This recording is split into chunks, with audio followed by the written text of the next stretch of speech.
waxaa muddo in maalmo ah u socday Abuubakar al-Baaqilaani iyo boqorka Roomaanka wadahadal ku saabsan siyaasadda labada dowladood. sidoo kale waxaan meesha ka marnayn maalmahaas doodo goosgoos ah oo dhex maraysay. haddaba doodii dhex martay maalintan maysan ahayn dood istifaacid iyo shubo saaris ah, ee waxa ay isku beddeshay dood weerar celis ah oo aynan fileen.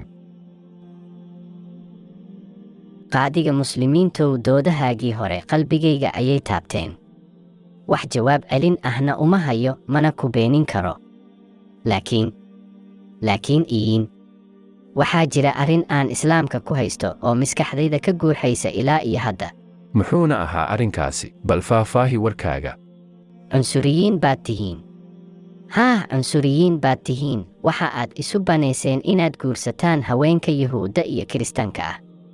laakiin manoo ogolidiin ina aan guursano haweenkiinna. waan guursanaynaa haweenayda Yuhuudda ah sababta oo ah waxaan rumaynay Muuse. waana guursanaynaa haweenayda Kiristaanka ah sababta oo ah waxaan rumaynay Ciise. idinkuna marka aad rumaysaan nabigeenna Maxamed calayhi salaam ayaan idiin guurinaynaa haweenkeenna. yaa Ilaahi, oo wax walba ma jawaab baad u haysaa? maanta aniga ayaa idin weydiinaya, idinkana jawaabta ayaa nili ka rabaa. haddii aanan khaldanayn boqorow, waxaad aaminsan tihiin in Ilaah uu la midoobay insaanka. sidee arrinkaa ku dhacay? macquul ma tahay haddaba inaad sharaxdo? waa ay fududahay taasi. Ilaah waxa uu leeyahay suuradiisa ilaah u taagan taas oo matalaysa Aabe. sidoo kale wuxuu leeyahay suuradiisa insaanka u taagan taas oo matalaysa Ciisaha inanka ah.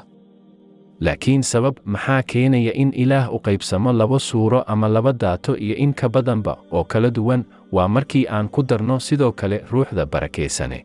ujeedka keenaya waxaa weeye in Ilaah dhulka u soo dego asaga oo wata suuradiisa insaanka ah, kadibna daldalaad lagu fuliyo si dadka dunuubtooda lagu dhaafo. hagaag, haddaba waxaan ku weydiiyey, Ciise ma ogaa in la daldali doono sida aad sheegateen, oo ma ogaa in lagu dhigi doono tii lagu dhigay, mise ma uusan ogeen oo waxba kalamuu socon? waa laga yaabaa inuu ogaa oo uu la socday, waana laga yaabaa inuusan ogeyn oo waxba kala socon. laakiin ma aanan fahmin ujeedka aad ka leedahay su'aashaada.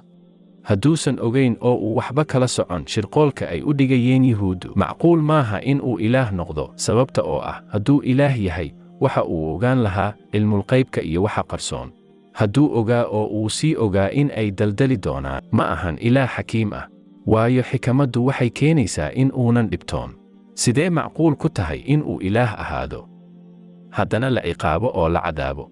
laa ilaaha ila allah. maxaad tiri wasiirka boqortooyadow? waxba ma odhan. keliya waxaan la yaabay xujo badnida ninkan muslimka ah. diinteennii buuba inaga fidneeyeyba.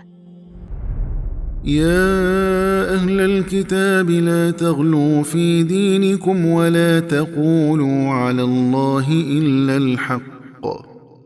إنما المسيح عيسى بن مريم رسول الله وكلمته ألقاها إلى مريم وروح منه، فآمنوا بالله ورسله ولا تقولوا ثلاثة، انتهوا خيرا لكم، إنما الله إله واحد سبحانه أن يكون له ولد، له ما في السماوات وما في الأرض، وكفى بالله وكيلاً.